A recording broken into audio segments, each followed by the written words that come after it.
Hey everyone, Scrapper Brad here. So recently a neighbor called me and said their washer had gone out and asked if I wanted it. I said of course, and here it is. Now there is a little bit of a debate on whether it's worth it to take these things apart and scrap the pieces separately, or just turn them in as is. Me being a hobby scrapper, I like to take them apart, and through this video I'll show you the different things I pull off. So let's get to work. Now the first thing I like to do is lay the washer on its side and remove the electric motor. Now I would be surprised if the windings aren't aluminum, but the motor itself is quite heavy, and it doesn't take a lot of these to add up in weight. However, probably the biggest value by weight you'll get from a washer is in the wires. So if anything, I would recommend that you at least turn the washer over and cut out as much of the wire as you can reach. That hardly takes any time at all, and you've also removed very little weight. So you could turn the rest of the washer in and turn the wires in separately. But as I mentioned, I like to remove the motor. Then I'll remove as much wire as I can from here. Then I'll turn the washer right side up, pull the top off, and take out the rest of the wire. So let's begin with this motor. The first thing I'll do is I'll remove these pipes. They do have these clamps on, and they can be a little bit finicky when taking off. And if you have any suggestions, please leave those in the comments. But here's how I do it. I take a pair of channel locks. I squeeze the clamps together.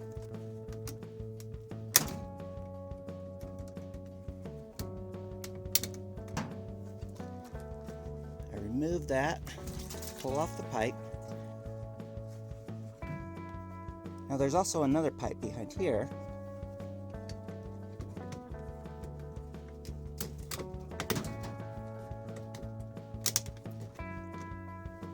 So I do the same thing with that one. Now that one doesn't want to come off very easily, so I'll just cut this pipe out.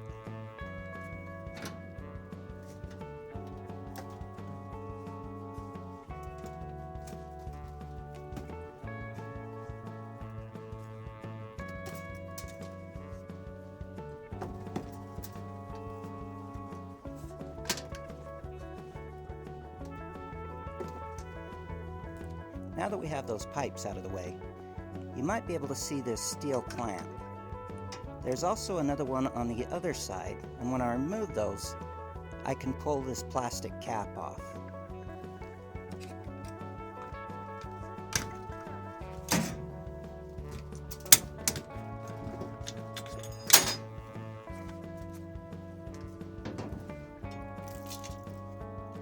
You'll also see there's metal clamps holding the motor in place. So like this one, there's another one on the other side, and it's just held in by these small bolts. These bolts usually just require a 1/4 inch socket, so I'll work on taking them out now.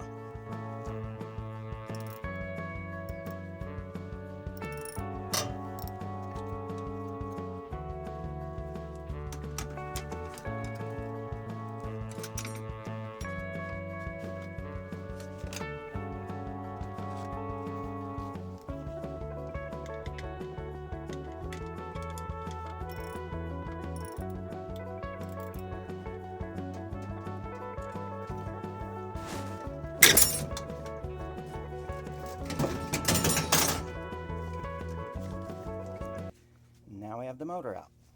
So from here, I'll cut these wires out.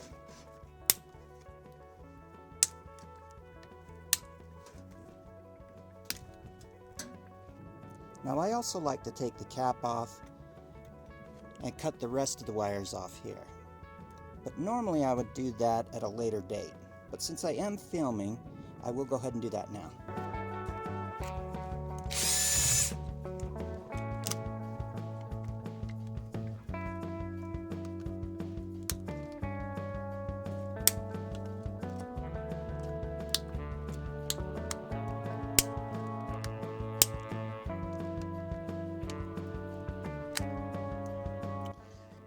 As you can see, there's a bunch of brass ends in here. This red cap is really easy to take off. Usually I just stick a flathead screwdriver under there and pop it off, and then I'll take the rest of the brass out. But as I mentioned, I usually do that at a later date, and not as part of the breakdown of the washer. Also, normally I throw away the connector ends, but this one has quite a bit of brass in it. So I save that up with a few other different types of connectors, and then I turn them in as dirty brass. Now I know it makes it pretty hard to see, but the rest of this wire runs up all the way to the top. At the top there are some switches and solenoids I also like to take out. First I'll cut out, there's some clips holding the wire to the side of the washer.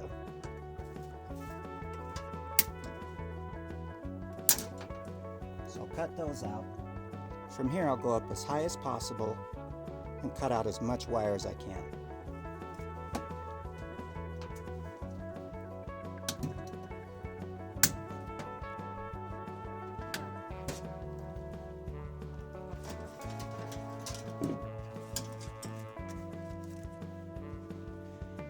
Now I was able to get about half the wire out. So there's at least this much wire at the top. So now I'll turn the washer right side up and we'll work on pulling that out. Now one thing I forgot to mention earlier, if a washer is no longer working, and if you don't have the time, the tools, the skills, the parts, or whatever to fix it, from a scrapper's perspective, the one thing I would for sure want to do is cut off the cord.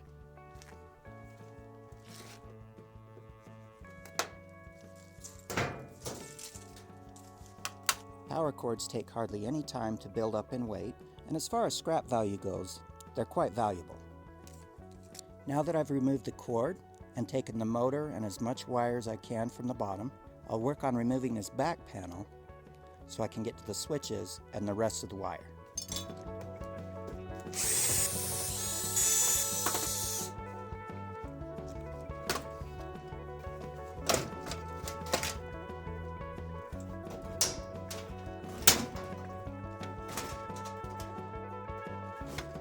So I've removed the back panel, which exposes the switches here and the wire going down into the washer.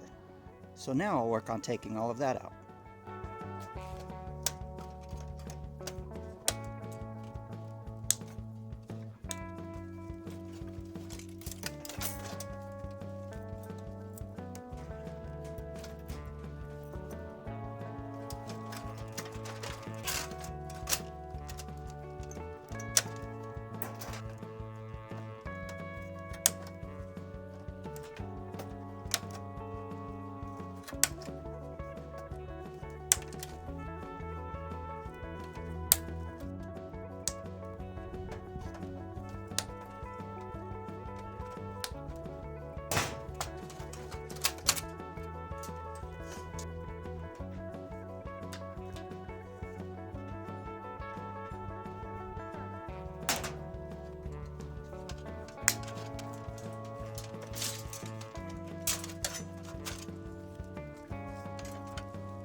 And we got this bundle of wire.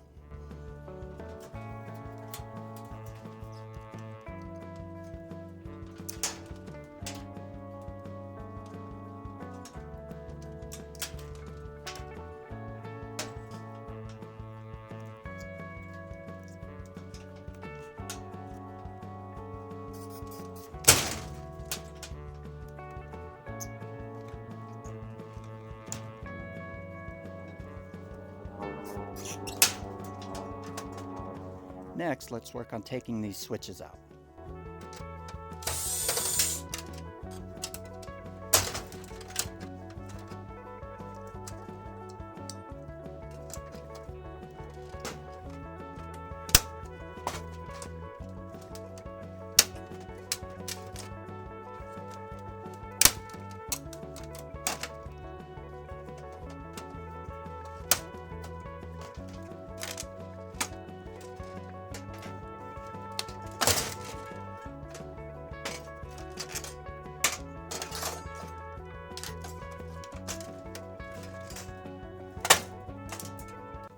Now this bottom panel is aluminum, whereas this top piece is steel. Usually the steel is stuck to this aluminum with some type of adhesive. Maybe on a warmer day it might be easier to get off. But let's see if we can take it off now.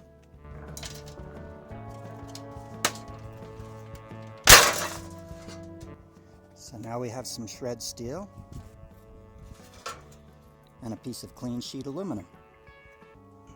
Now that's as far as I'll typically go when taking apart a washing machine. In fact, I'm going to put this back panel back on, and that'll make it much easier to transport to the scrapyard.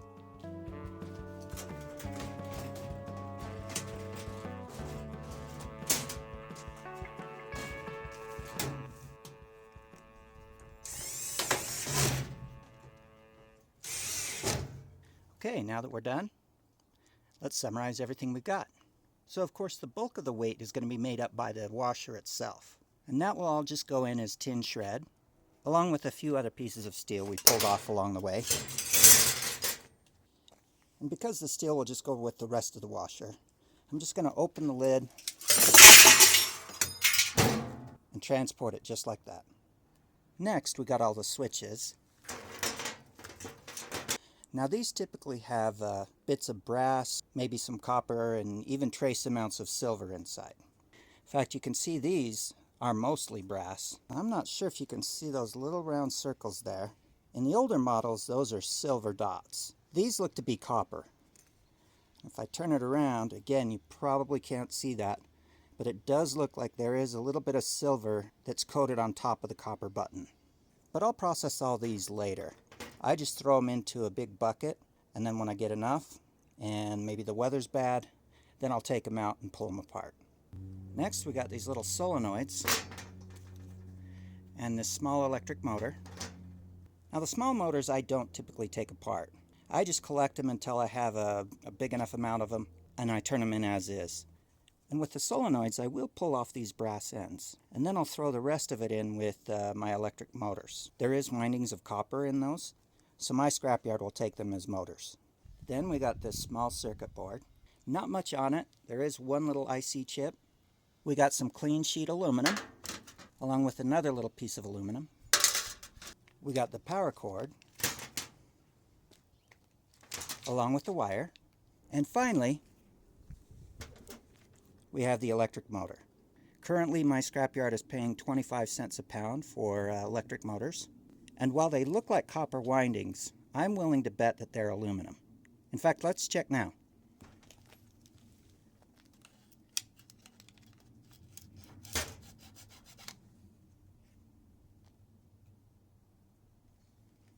Oh my word, they're actually copper. Let me check a couple other strands just to make sure that it's not fooling me, because I have seen where they've been wound with both copper and aluminum.